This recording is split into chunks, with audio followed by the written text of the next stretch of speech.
Now, I wonder if you like surprises. No. Yeah, you just had one. Yeah. Yes.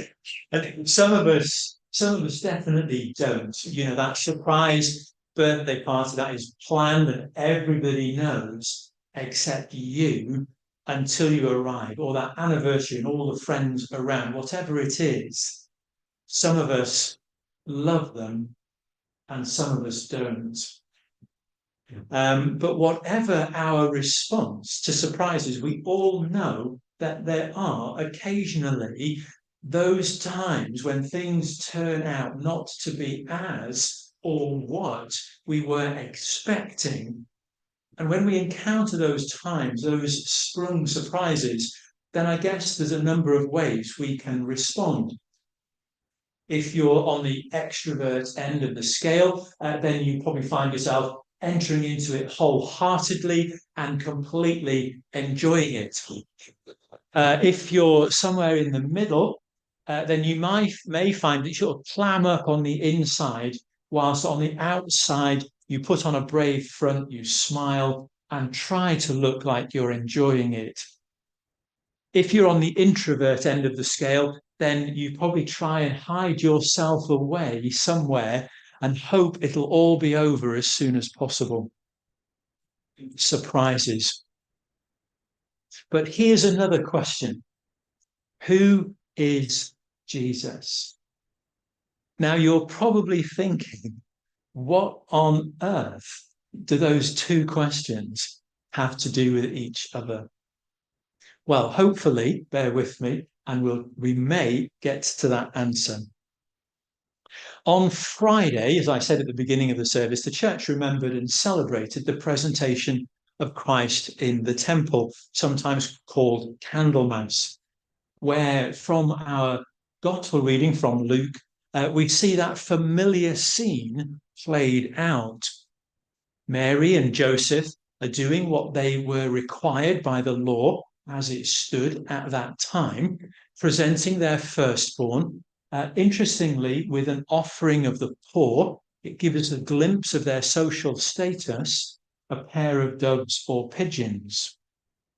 Now, as they come to do that, they know that Jesus is special. This little baby is special. He's God's promise that he was somehow going to bring God's people back to himself.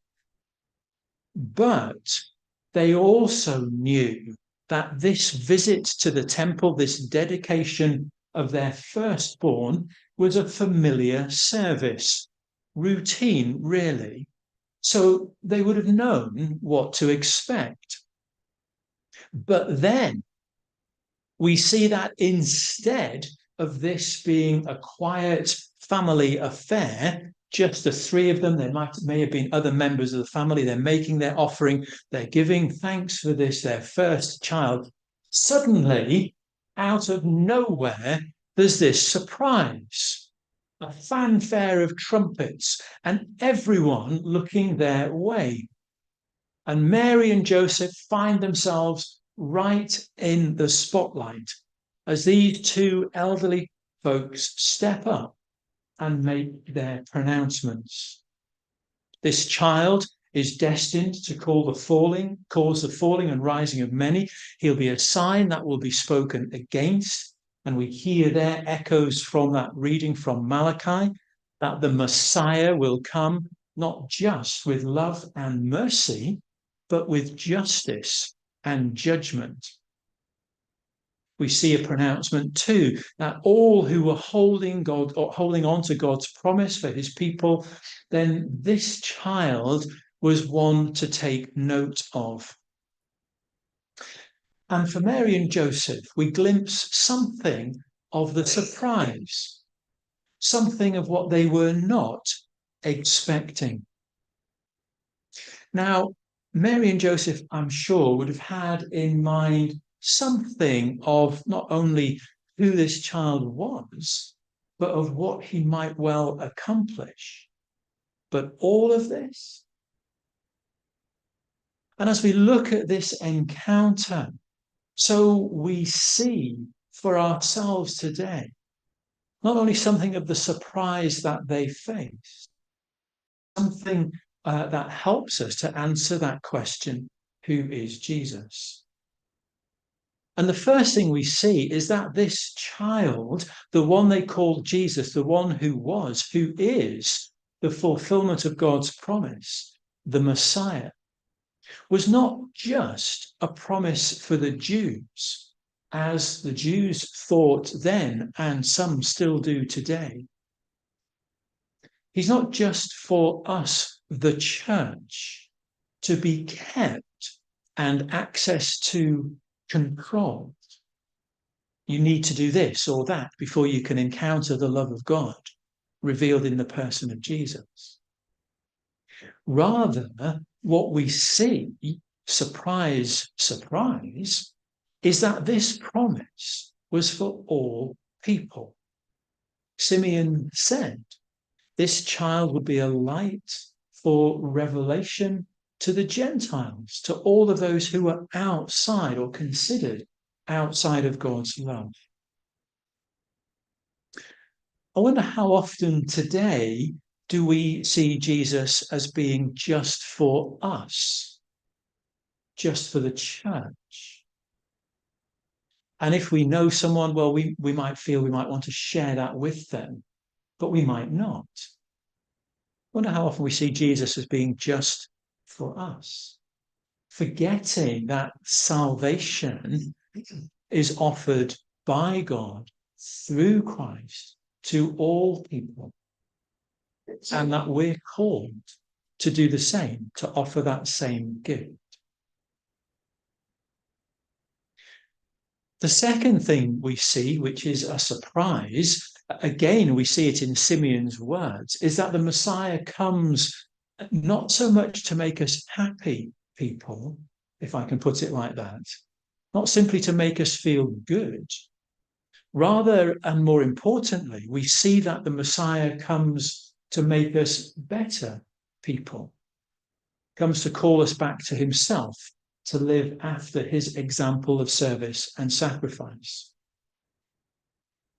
I wonder, and I say it for myself, I wonder how often we see our faith, our coming to church, as something primarily is there as a distraction from the harsh realities of daily life. We come to church so we can put aside all those things that distract us, that distress us, whatever it might be. And we come to church to feel good, almost, dare I say, to escape. And it's interesting, as we look at the wider society, the prevailing mood, we see this as part of the mindset within society today. People want to be entertained. They want to be kept happy. People don't want to have to worry or become anxious. And yet the Christian faith reminds us that Jesus comes to make us better people, or at least to offer us the choice to become better people, to be more aware of the needs of those around us, to have the courage to make the first move, to go the extra mile, to love others as we ourselves are loved, to forgive as we are forgiven. And then the third thing we see, and again, it's for Mary and Joseph, maybe that just thinking about who this little baby was, we see that Jesus had to become like us, not just to understand the human context and condition, what it means to be human, to face temptation and so on, but Jesus became like us, that he might be able to offer the right solution to our condition, our human condition. And that in offering that we might be able to find our true self, and to find our true self in relationship with God. Mary and Joseph were certainly not expecting the surprise they got when they went to the temple that day. But what about us? If we'd read the psalm for today, it poses the question, who is this King of glory? Who is Jesus? And I wonder what we might say. Just a baby, just a man, a good example, some good ideas about living, some guidelines that make us feel good.